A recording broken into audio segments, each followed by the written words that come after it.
Broadcasting from the Blanchistan Centre.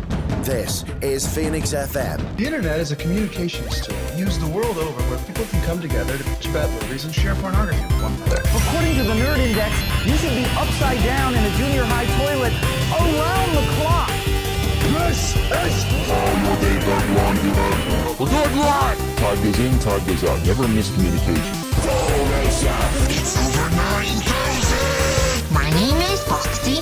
The balls are in there.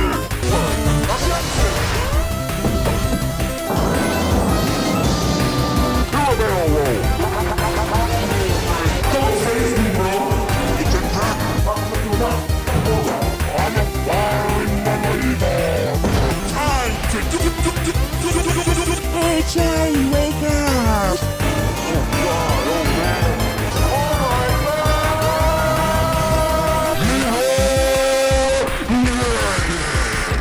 Hello, one and all, and welcome back to another episode of Nerds No Basis here on Phoenix 92.5 FM. With me this week is Dara. How are you doing, Dara? Because both of us have seen Peak Cinema this week. Yes. Well, no. We saw Peak Cinema a while ago. You saw Peak Cinema a while ago. I saw Peak Cinema yesterday. So, hold on. You mean to tell me that you are, this is your Madam Web? All three. Imagine if Madam Web were a trilogy. Oh, and I can only actually dream. had redeeming features. I can only dream. We are talking about Venom here. We both got out and went to see Venom: The Last Dance. And you know what? Hold on. Can I just say the cinema was packed? Your cinema was packed. Yeah, people wanted to see this movie for some reason. Mine was about half full. I think I was about 2 weeks late at the party, and even then, really, people were going to see it. Yeah. Well, look, to put this in context, Madam Web never had more than 2 people in it. 4 out of 6 of those screenings, it was just me in the same seat. Well, there's a lot of things I think are going to go on there. The first of which, it is a sequel, and it's always going to draw back more people. Yes. I think it is all. I think it, and the same reason I think that the movies are kind of as good as they are, despite everything, is the Tom Hardy of it all. Yes, because people will just go see a Tom Hardy movie since I think probably if not since Mad Max, since that movie he was the Great Wins. I mean, look, it's Tom Hardy is an extremely bankable actor. And it's a shame that he's kind of, I don't want to say wasted, because I did really like this movie, and I did like all the Venom movies, but it's like, oh, you could have done a lot more with your superhero choice. But here's the thing, again, you say wasted. He is the driving force. If not for Tom Hardy, these movies would be nothing. The one thing it was missing was Madam Web showing up at the end and being like, welcome to the Sinister Six, or welcome, here's your future. No, Dara, they have to keep that. That's they have to bank that for the Sinister Six movie, which we have confirmed we are getting with, let's count them out here: Venom, yes; Madam Web, yes; Morbius, yes; Kraven the Hunter, yes; and Vulture. Oh, full stop. Love it. Now, for those keeping track at home, that's 5. They could here's the thing, they could have Scream back, they could bring Carnage back, they could, because remember, they do have another symbiote, so yeah, there is like side with there's Madam Web's teenage Rom Squad. It's true as well, but none of them are villains, despite the fact that one of them is extremely unlikable and the other one's really forgettable, and the other one's Sydney Sweeney. So kind of exactly, yeah. I mean, look, it probably varies back and forward, but I cannot remember their names. I can just remember Sydney Sweeney. No, that's because she was in a far more successful movie a month later. She was in a couple of far more successful movies a month later. Okay. That's fair. She was everywhere. I don't know. Look, here's the thing. The fact that they wasted the only reason people went to go see it, other than me, on like a 5-second clip. Terrible idea. Look, at least with Venom, I have to say, they they kind of knew what the point was or what the goal was. They had to kill Venom. They had to kill Eddie Brock, and they had to kind of wrap this up. Did they do it in like, for me? Did they do it in a good way? Look, it was fine. I like when they went to Vegas. That was fun. I thought the end of it was kind of sweet when, the way it wraps up, and it kind of it is like, okay, fair enough. But oh no, I think I'm right here with it is a movie with a lot of chaff. Like, yeah, but why were they destroying Area 51, and why is there a secret Area 55 underneath the one they're destroying? Yeah. Why do we have a whole extended sequence towards Rhys Ifan and his hippie family go on a road trip? I did love that. As delighted as I was to see hippie Rhys Ifan, why? I did really like that sequence, though. I thought it was very good. Particularly at the end where he's like, aliens suck, and he's obsessed with aliens. I was like, this is awesome. No, but there's the thing that I took away is, well, the question I have for you: why is Mordo in this movie? Why did Mordo not make reference to the fact that he's Mordo? And why is he such a jerk in everything he's in? Well, it's Dara, of course, to put the glasses on. That's not actually Mordo. It is a different universe's Mordo who may have never become a sorcerer and instead became a general in the U.S. military. He is such a jerk. He's such a jerk. I watched Doctor Strange again, and I'm like, oh, Mordo, I hate you so much. You're such a jerk for no reason. And it's like in Venom, I'm like, I hate you so much. You're such a jerk for no reason. It's like, I really hope they are like the same character in headcanon, because if not, it's like this actor is very limited. Well, I mean, I think I'm just because it feels like once somebody's in a superhero movie, it feels like they've done their time and that's it. Like, what? I wonder what it was that got Chiwetel Ejiofor back for another one. He's like, I can be a jerk again. Sign him up, yeah. or they're like, here's a lot of money. Okay. Okay. Can it be that much money though? We're talking about Venom. I mean, Joker 2 exists. Fair. We live in a world where it's just like, if you just drive up enough money, like, I think that this says a lot for Christian Bale's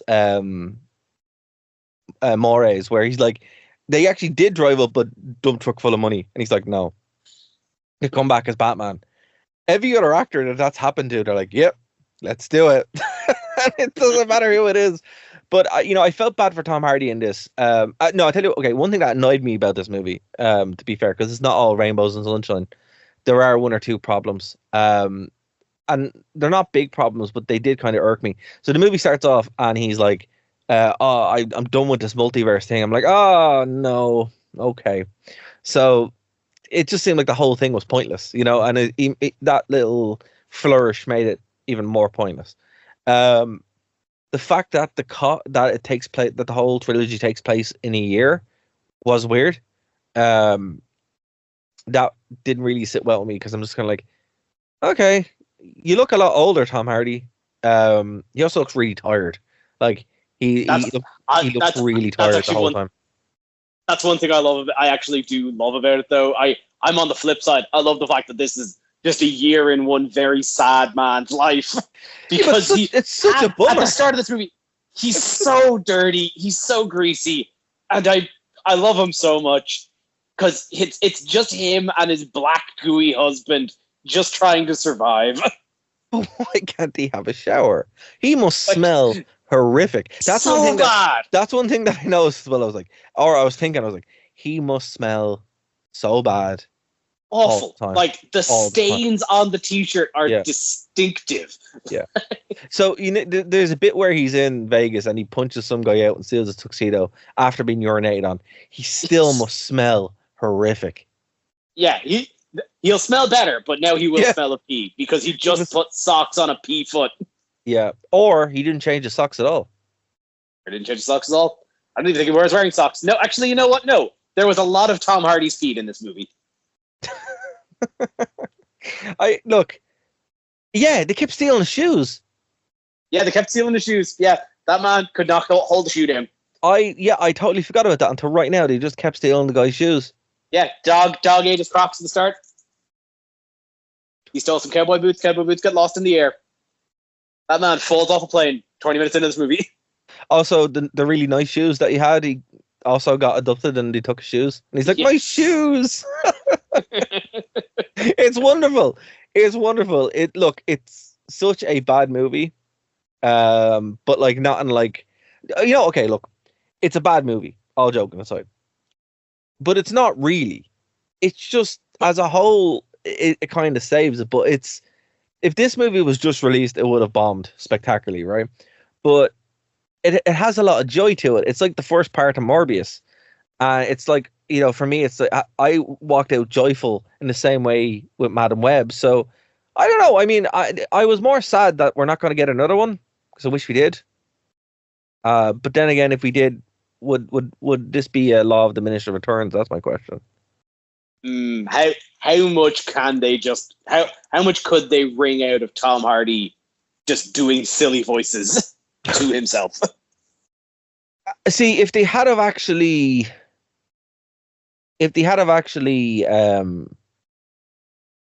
given him somewhere to go, maybe a lot.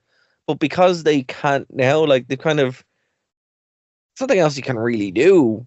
It's over. It's like obviously we have the Sinister Six thing, but is it going to be a different Venom? Is it going to be Tom unclear? Hardy? I don't know. That's the thing, because like they've left the door open. The end credit scene has, because if you remember during the Mexican bar, they take a little bit of Venom. They take a little bit of Venom. Yes. The end, like after the credits, we see a little bit of black goo get onto a fly. Yeah. So there's opened the door, but that's it. We'll I think it remains to be seen. And First off, we'll see if this movie ever comes out, because remember the way Kraven the Hunter was supposed to come out last year? We still haven't seen that movie. No, the trailers are out now. The trailers have been out. It's been a year, Dara. I don't want to see that movie.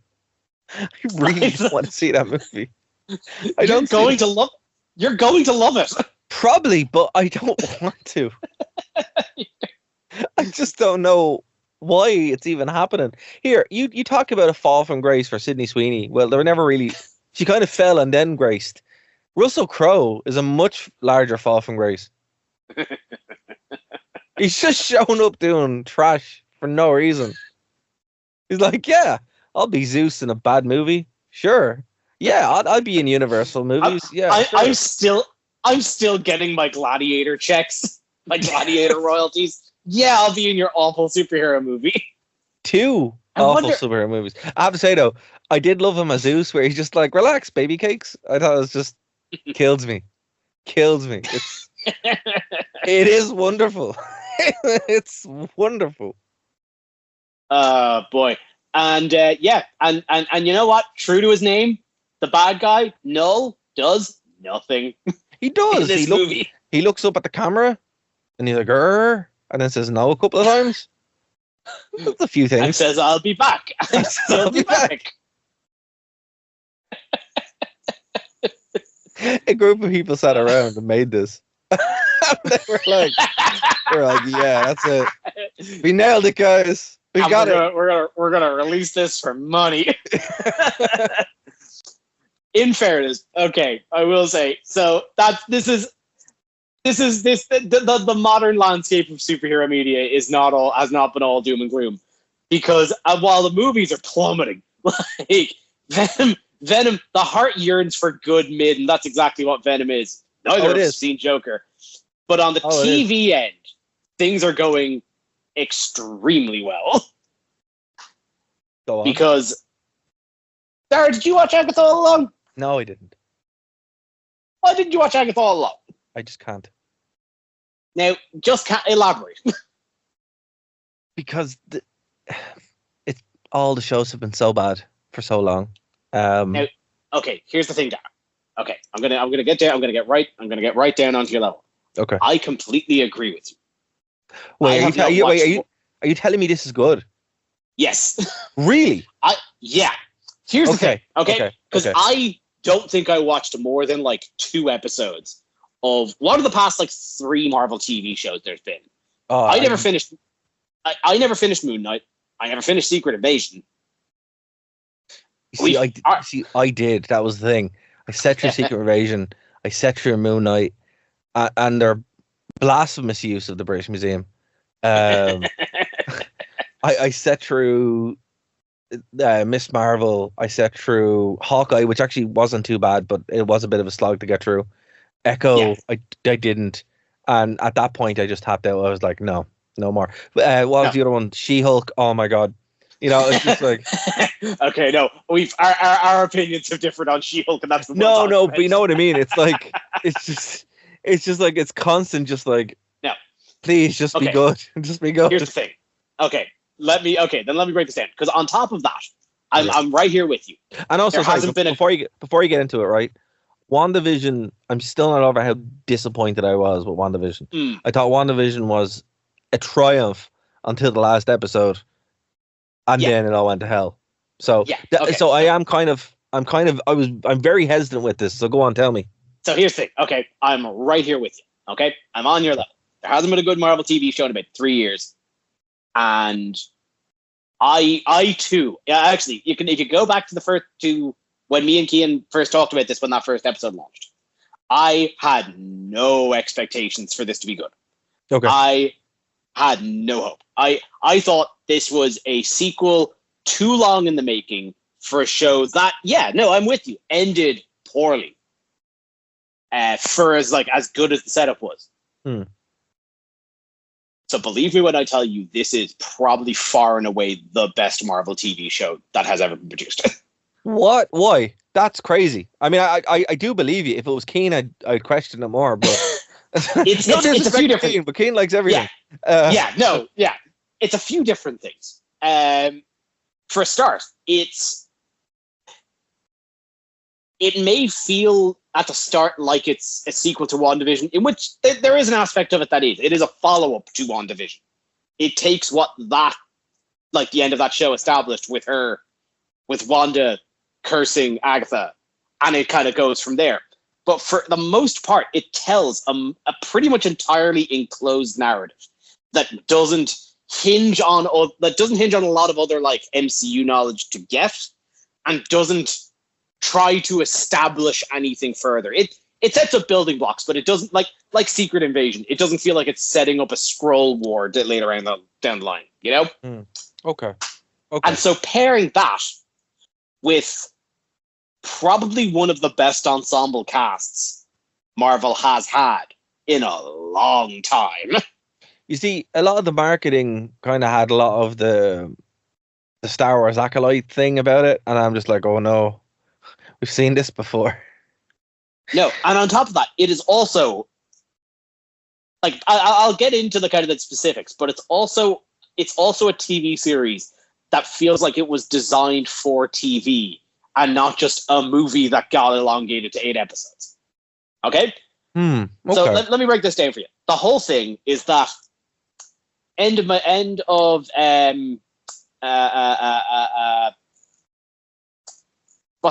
Doctor Strange 2, not the Mountains of Madness, that's a Lovecraft play. The name of the movie, Doctor Strange 2. Wanda dies, okay? Yes. Yeah. So, Wanda's dead, and that is something that this show absolutely confirms. She's Agatha, dead. Agatha is basic. The show opens on a true crime spoof that, Agatha is basically living in her own version of, Wanda's TV world. Yes. She breaks out of it. She gets broken out of it by Joe Locke, a teenage boy who has no name. I won't spoil too much because I want you to watch this. Oh, I know who it is. But yeah, I won't say it. Okay. And from there, the two of them recruit a coven of witches and go down the witches' road, which is kind of a semi-liminal witches set of trials for power and prize, and to to gain something at the end. And the entire setup of the narrative is every episode overcut, like being set with a task, figuring out the mystery, and then delving deeper into the backstory of the various witches. Okay. And it's just good television, is when it comes down to it. And it doesn't cop anything out. I sat there again. Go back to this in that first episode. I sat there and predicted with Kian that it's gonna be a fun TV show that'll end in a laser battle. There is a small sort of laser battle, but that is not the end of the TV series, because the end of the TV series is a reflection on Agatha's past and how she lost her son. Oh wow, okay. So no laser battle, because that was some laser battle, but the laser battle is actually really fun because it's a laser battle with Aubrey Plaza, who is absolutely it's another thing I mentioned. The cast are exceptional. She's been on fire. She was in Megalopolis, which was really good too. Yeah, no, she plays she's the best part in that. She's the best part in that. So I've heard it described that she's the only one who actually knows what movie she's in. Oh no, I think the movie's an absolute triumph. It's one of the best movies I've ever seen. However, it's not for everybody, and she's the only part where you can actually like hang on to, because she's the closest thing to a normal character, and that's saying a lot. Yeah. But no, in this, she's cranked that dial up to 11 and is just eating scenery. And that's saying something, because so is Catherine Hahn. Okay, well, look, I will give it a go. I will give it a go. Putting that up there as well, just also Patti LuPone's a goddamn triumph. But yeah, no, like it, as you said, I don't, you know the secret about like who Joe Locke is. Yeah. I won't say it now. Me and Keith will probably do like a full spoiler breakdown over the next week or two. Knowing that doesn't take away from the show. Okay. Like, because when I heard about it, I'm like, oh, actually, that makes the most sense in the world and what they're setting up to. It does. But at the same time, I don't think it would actually take away. Like, my concern was, like, I think the problem with the Marvel shows in general is it's going from point A to point B, and the stuff in the it's going from point A to point C, and B doesn't matter. You know, it's like if you take the Captain America or the Falcon and what was it? Falcon and the Winter Soldier. That had moments that was really good, but the goal was to introduce US Agent and then have Falcon take over as Captain America.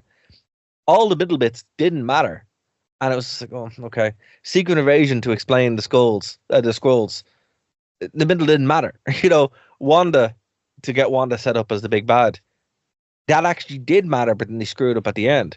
And I think, like, from what you're saying, it seems like it's the only show that is like, okay, we're willing to work on the B so we can get to C in a satisfying way. So that's actually really refreshing. Yeah.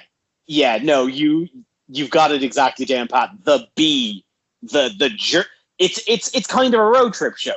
The journey is the whole point of the show. Yeah, the journey actually matters. Like that's literally the problem, because all these shows. I mean, look, we'll even loop in The Acolyte and The Mandalorian to an extent as well. All these Disney Plus shows that are on IPs are there to tell you something, but the how doesn't matter. It's like the why. You know, like like if you look at any of these shows, The Mandalorian, again, even in Star Wars, it was to get them all set up to this movie to bring in Tron eventually, and you're like, okay, but. What? Why? Like, what was the point here? And then they lost the plot. Like, there's one thing to be said here for telling a story in a complete way, and it sounds like that's what they've done. So, you know what, Kev, I'm actually going to watch this, and I purposely didn't, because I'm like, oh, this I can't anymore. So I'll watch this. I think you should. I genuinely think you should. I think you will enjoy it. I loved it. My fiance loved it. I haven't spoken to Keenan a lot since, but like what we talked about, we really enjoyed it. And again, it managed to kind of play with kind of genre, and it plays with genre and tone a lot of way. It's also darker, like it's not Terrifier grim, but like it's a step up from like into the grittier for Marvel. Like yeah, it's a 15th, and it plays around in that like There's a sequence in the fight at the end where Agatha gets cut a lot. Well, what was it? They did the Wolfman Swamp Thing. Oh, Werewolf by Night. Werewolf by Yeah. Night. So they have stepped into that before, and I think and again, like, they just released Deadpool, so like they can do it. I just don't think they were either brave enough or felt like they couldn't.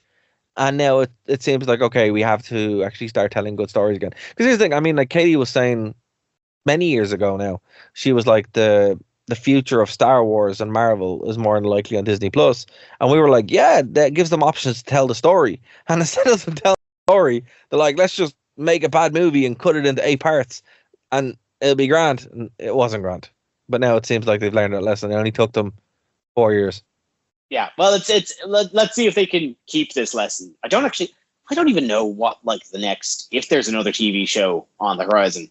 I have no idea. The next movie is Captain America 4. Captain America. That's the thing, is at least for the moment, I don't see this as a sign of the times, because I have no hope for that Captain America movie. And our thoughts on the Secret Invasion and Rise of Doom stuff has been well documented. I think that's going to be a train wreck. See, here's the thing, right? I mean, Red Hulk is pretty cool. You know? That's it? Red Hulk is legitimately pretty cool. I'm not gonna lie, it's awesome. I mean, the more angry he gets, he just explodes. You know, like it's pretty rad. But can they pull off a Red Hulk? Is the question. I don't know. The Captain America thing is a bit of a flop. So they have to walk that back, or else really kind of invest in it to make it feel like a character. James Mackey is pretty good, but like they didn't give him a lot to do. I did it. So look, I mean, I'll watch it and I'll reserve judgment on it, and it looks like it could be cool. It kind of seems more like Civil War than the other ones, but I am looking forward to the Thunderbolts. Actually, no, I'll give you that one. The Thunderbolts could be a blast. Yeah, and it looks like it's, my fear with that one was they were just going to copy Suicide Squad, but now they're like, actually, no, we don't need to. We can just kind of do our own thing, and it looks like that's what they're going to do with Bucky really being like the keystone of that, and that's where that strength is. Because eventually Bucky will become Captain America. That's 100% what's going to happen. But I don't know. I feel bad for not James Mackey, Anthony Mackie. I feel bad for Anthony Mackie because he has an uphill battle, like a distinct uphill battle here, because like that show didn't no one any favors, but Sebastian Stan didn't lose anything. Anthony Mackie was like, he just got the cringe dialogue. It's like, oh, yeah. I don't know. Look, I'm gonna give both a chance. It might not be the sign of the times, but like, yeah. Look, Marvel have had Deadpool, and they've had this as their hits so far. That's a lot better than what they had for the past couple of years, which was just continual misses. That's so fair. Yeah, this is continual misses. This is a pretty bright, gleaming light for the past 3 years. Yeah, like how many times have we come on here and we're like, "Oh my god, that was real bad," or whatever. Like, it's just, I think the dregs of Marvel is probably over. Like, they're course correcting now into something relatively decent. Star Wars, unfortunately, is not there. They're still in the dregs, but we can just hope. Yeah, and DC have truly cannot pick a lane. Like, I think we mentioned it last week, because neither of us went to see Joker, but apparently it's the worst goddamn thing on the planet. I can't. I just every time I think about it, I'm like, no, I'd rather do anything else. But at the same time, I think The Penguin might be the best TV show this year. Oh yeah, but the thing about it is, it's like, that's because it knows what it is. Like, the problem with comic book material, right? Either you don't go into it at all and you make your own thing and you know what it is, and you end up with like the Nolan Batman, or you end up with even the first Joker, or even Batman 89, to be fair, where it's loosely based on the comic book, but you're doing your own thing, you have your own vision, and it's clear and it has the author vision. Or you go in fully all guns blazing, we're going to make a comic book lore accurate, because You can do that. Like you can have your goofy Batman from the 60s. You can have your your mid-tier Justice League Batman where he's just kind of snipey towards the rest of them, or you can have a grounded, crime-based world where it's like, yeah, Gotham is really corrupt. The cops aren't doing anything. The politicians are all bought, and what's that world like? And that exists. That's in the comics. There's a great series called Gotham Central, where it's like Batman appears 4 times in the background. It's just about the police doing cop things, trying to take down the Penguin. So, I mean, and that's actually the refreshing thing here is because it's obviously it's spin-off from the Matt Reeves Batman. Yeah, I think they mentioned Batman once at the very start of the show, but that's the way it should be. Never comes up again. But that's the way it should be. Like Batman. Yeah. Like I think the problem with superhero stuff in general is that they don't realize, like, actually, and you kind of touched on it a little bit in the first Spider-Man, The Homecoming, where you get to see what happens when the Avengers destroy the place. And they're like, all right, I guess we're going to clean this up. It's like the ground level stuff of being in a world where stuff like that happens. And like with Batman, it's like, nobody knows who Batman is. They don't even call him Batman. They call him Vengeance, right? So they're like, this guy, he just battered loads of people. And, what is he? Oh, we don't know. Let's just kind of get on with our business because we haven't seen him. That kind of thing. You've hit on half of what this show is about. Because if you remember at the end of Batman, Riddler floods Gotham, floods like the lower, the poor part. Yeah. Part of this show is about the socio-economical repercussions of the fact that a whole borough got buried underwater. Yeah, no, absolutely. But like, I mean, I haven't seen the show, but if I was writing it, that's the direction I would have went because that's what they set up. That makes sense, And again, it's because they're like, right, well, what story are we trying to tell? Because with Batman, he's an interesting character because you really can do anything with him if you want to. He's such a, and I mean, it can't be the same Batman, obviously, but it is different versions of him. Because he can be all things to all men, depending on how you use him.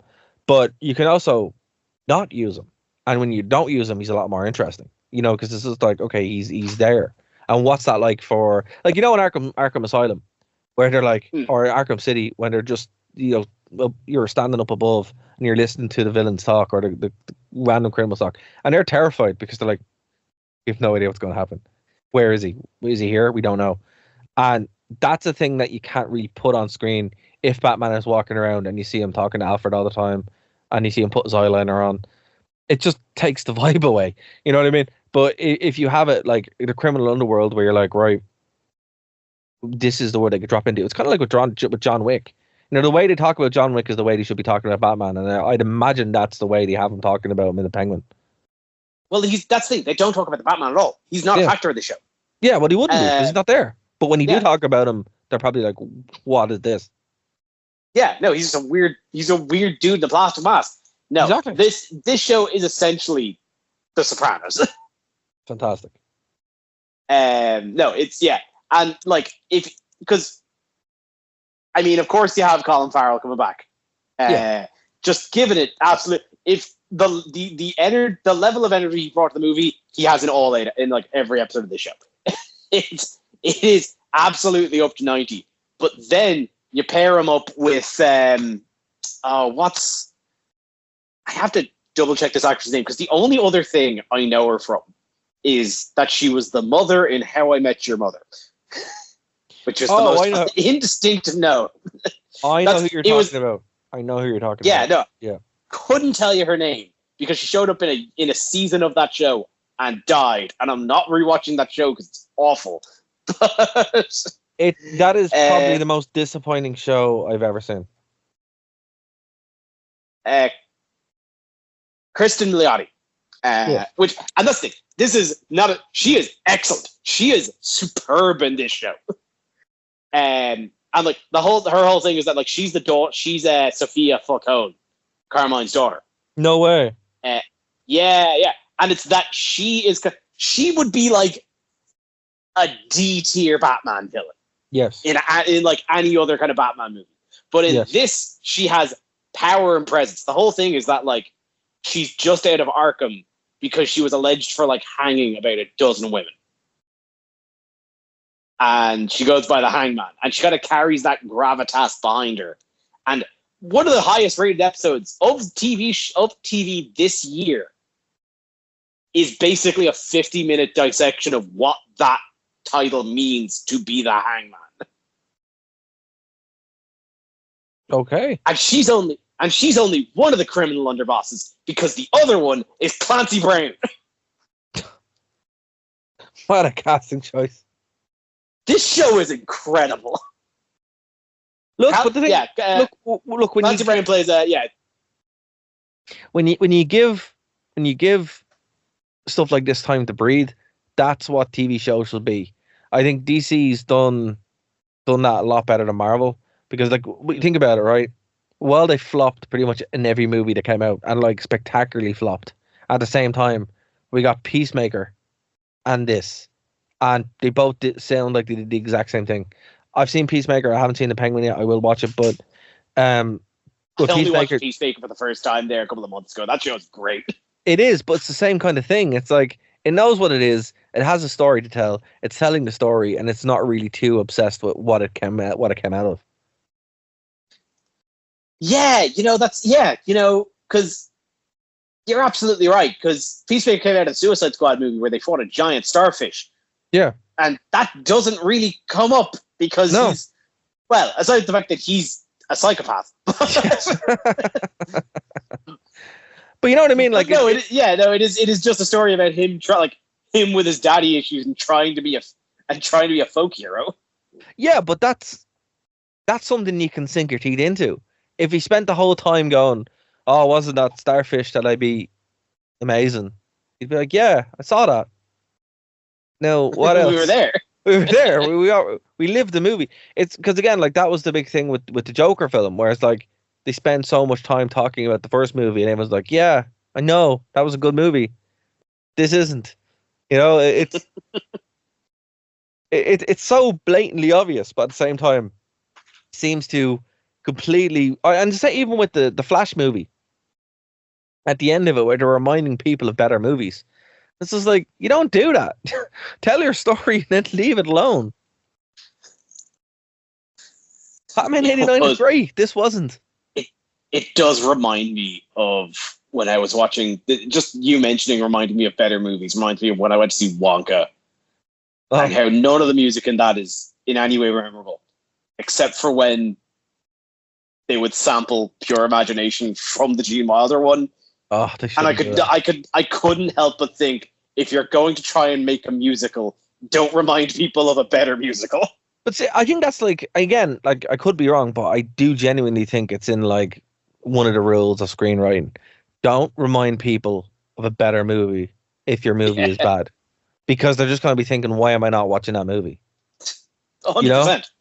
Which it's so obvious, but so many movies and TV shows nowadays, they seem to be like, oh, we'll cash into that. Like, no, there's a difference between cashing in. They're already here, but you have to give them a reason to stay.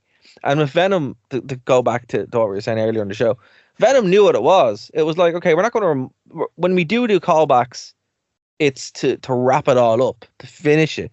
They don't start doing callbacks at the beginning, except for that one part. And the one part that I didn't like is the one part they did a callback on, where I was like, oh, yeah, the multiverse stuff in Marvel had some cool moments. But I too really enjoyed No Way Home. That was a great movie, and it reminded me of it. And I was like, oh, that's, and you know, and if they had have spent more time doing that, that movie would have suffered for it. So, you know, it's interesting. But so many people in Hollywood just cannot remember. Even look at Beetlejuice 2, right? They don't do that many callbacks. It like dovetails in rather than being fully reminiscent of the first movie. Yeah, I've never got around to Beetlejuice 2. I'm interested. Like, you made a really compelling argument for it. And I think I was concerned because I was expecting it to just be a reference back to the original Beetlejuice. Yeah, no, that's fair. But like, when I was watching it, I was kind of expecting that myself, to be honest with you. But it wasn't. It was like, and again, I think the line is, what is fan service and what is milking a franchise? I think that's what it comes down to. So fan service is like, oh yeah, we remember that bit too. We loved it. Here you go. And then it's done in like, I think it's how it's done. If it's done cynically, it comes off, like Wonka. If it's That's done, like if it feels like you've just got like somebody's jangling keys in front of you like a toddler. they're very. It's not satisfying. No, it's very different. But with Beetlejuice 2, they actually had a story to tell, and the references kind of made sense and dovetailed in nicely. But that movie has such a cool twist halfway through it that opens up the movie completely. You're like, whoa, okay, that was really good. It's like when you're on a roller coaster and you might have ridden it a couple of times, but they update it and you're like, whoa, okay, that's cool. And that's kind of what you want with those sequel movies or those legacy sequels. Ghostbusters Afterlife did it too. Go on. Okay. No, just you know what? I thought I'd take a branch of a segue here because you're talking about roller coasters. Can I tell you about my time at Emerald Park? You didn't. That's a great theme park. Well, no, I have notes, but go on, tell me. Well, no, I want to actually give a little review of late. It's a couple of days on. However, we've got a couple of minutes left of the show. Also, at this point, we will call out that we are not sponsored by Emerald Park. However, we will not say unless we would not say no to free tickets, but we don't have any at the moment. But no, I went. They actually they had a special event on there recently on the run up to Halloween, right? Where they had an after dark event. Unreal. And so me and a group of my family went up. Now, the whole thing was that it was a reduced price ticket. Like I think a normal day ticket's like 45, 49 quid. This is a 20 quid ticket. Nice. But not all of the park was open. The major attractions were open, but like if you've been there, things like the rock wall and the slides and that, things that wouldn't work in the dark were closed. Fair enough. Makes sense. Yeah, makes sense. And on top of that, the fact that earlier this year they actually got 2 new roller coasters. Yes. I thought perfect, and they were part of the whole thing. And you know what? We got in there, and even though it was cold and a bit wet because it was late October after 6 o'clock in Ireland, I tried out the new roller coasters. The Fiona Force is great. It's a hanging metal coaster that has just like a good amount of like inversions and loops. Okay. Like actually like on par with something in like a European mainland theme park. Like really, really solid. Like I would probably put that as like the crowning jewel of Emerald Park. Just this extremely, extremely good, like high intensity roller coaster. The other one's not quite as impressive. It's the Quest, but it's still pretty cool. It's a single track coaster that reverses you up and then slingshots you along one single course all the way to a dead end track on an incline and then runs you all the way back in reverse. And you know what? Not as fun as the Fiona Force, but still pretty impressive and a nice kind of capstone. So having them on top of the Cucullin coaster, which is the wooden roller coaster they had when they opened, all in all, Emerald Park has a nice kind of well-rounded display of coasters on. The only thing is, even though it was an after dark event, the more I was walking around, the more I realized this was not a theme park designed to be open outside of daylight hours because they have almost no lighting. So it's funny you mention this, right? So I think we're on the same wavelength, right? I was at Emerald Park when it was Taylor Park, right?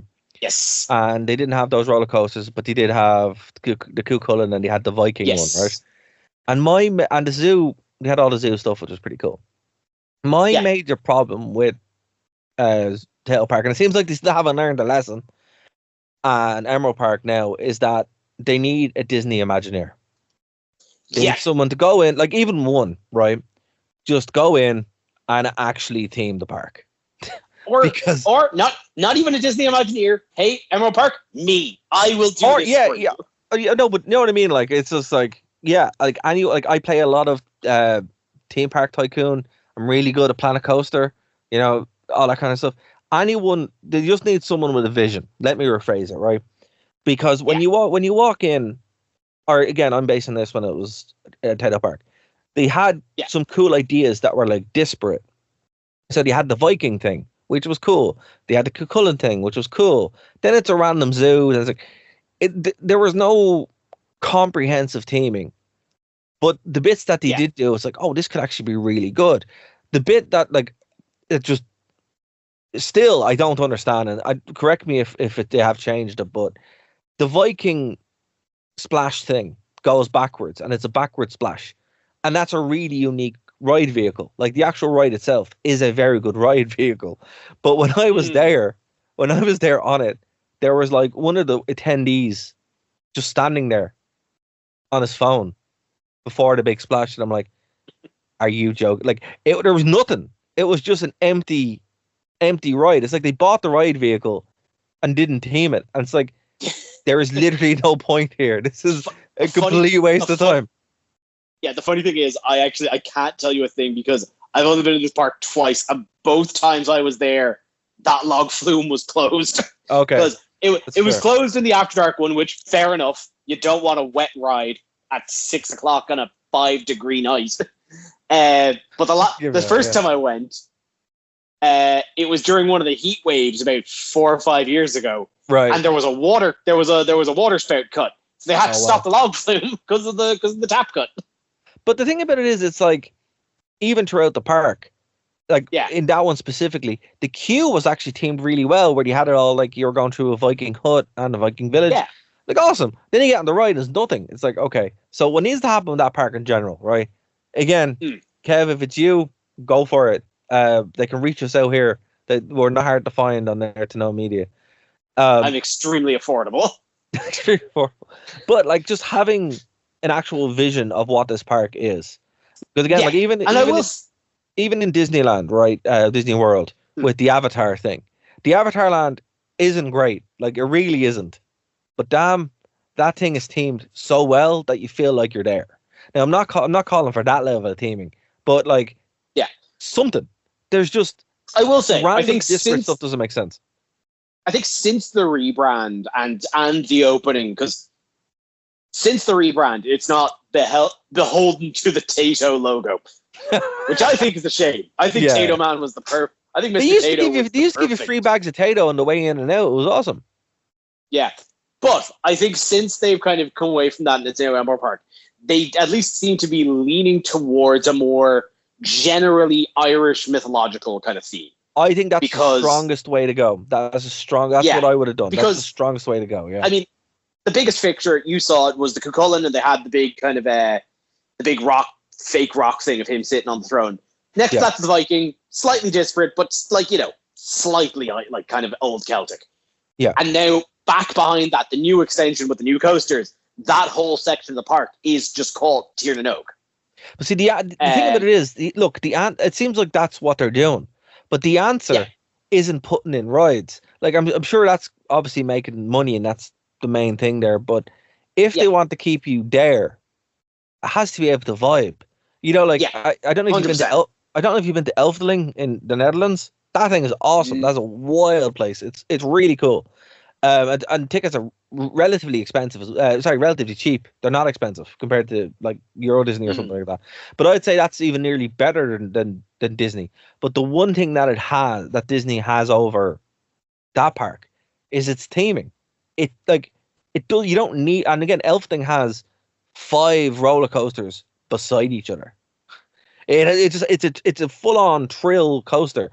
But there's one thing that I would have to say on this as well, right? Like, when I go to theme parks a lot, people probably know who listen to the show.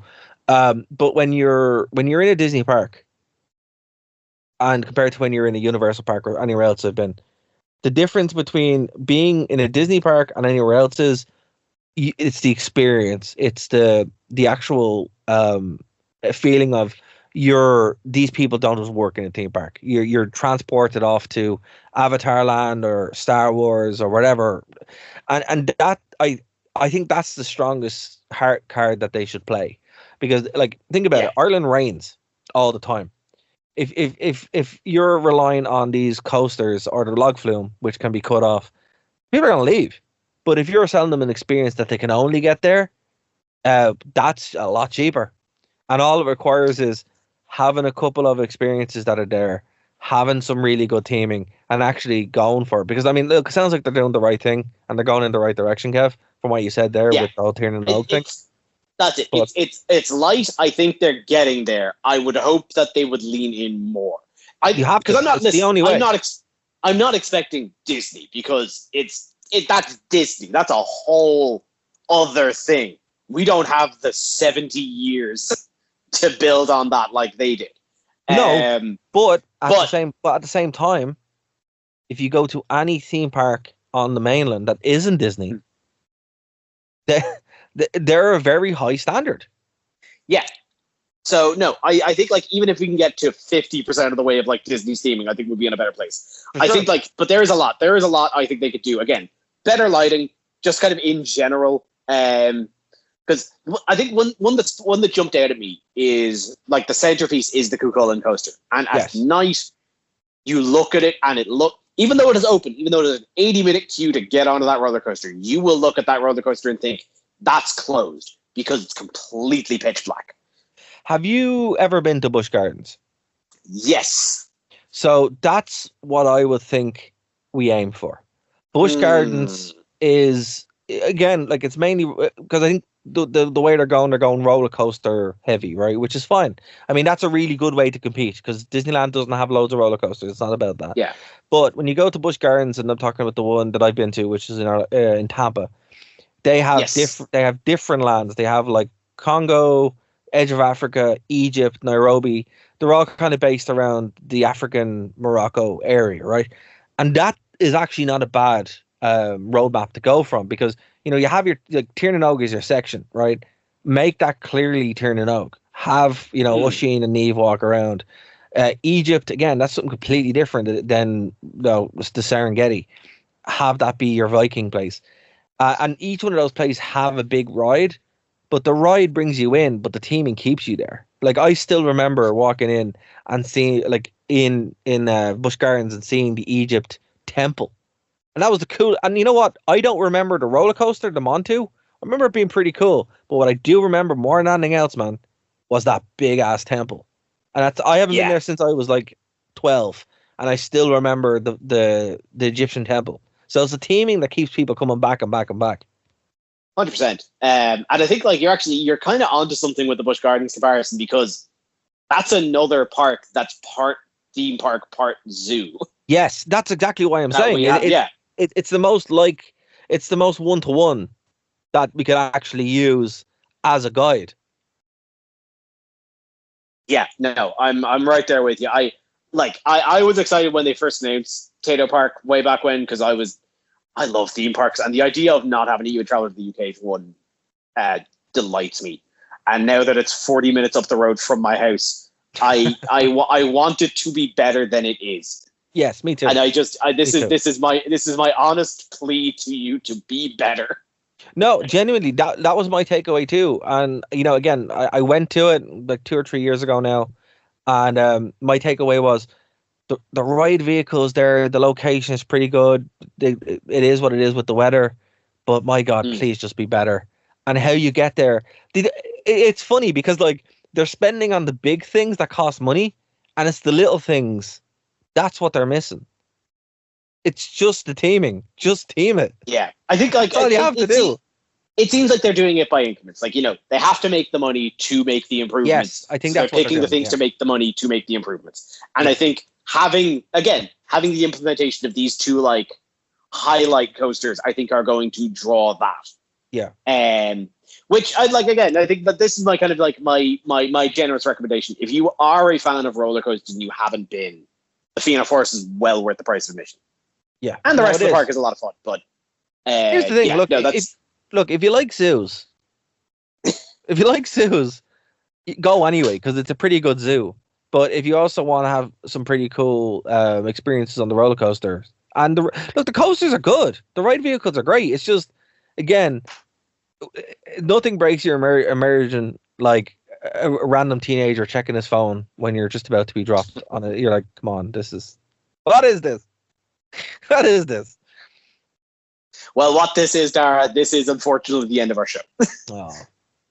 But look, you can find more of us on all of our different social platforms and our YouTube channel, which is now completely up to date with all of our back catalogue All of it right there on YouTube. You can go back and listen to all of our episodes from all the past 3 years, and all of our episodes coming forward will be updated on the regular. Thank you so much for that Dara, as well. You've done a lot of work. We applaud you. Well, look, I mean, I just hope people enjoy it, and look, we're getting regular subscribers, which is great. People are leaving comments, so liking. It's really cool to see that happening. So if you want to comment on what we said, the best way to do it is to go over and leave a comment on the shows. But yeah, they're all there for free. There's like nearly 700 shows, so there's no excuse to not go and check it out. No, and even if you can't find it on YouTube, you can find us on any other one of our platforms through our website on nerdtoknowmedia.com. There as well, you can also find our Patreon if you're at all interested. But until then, we will see you next week. I've been Kev. I've been Dara. Goodbye. Bye.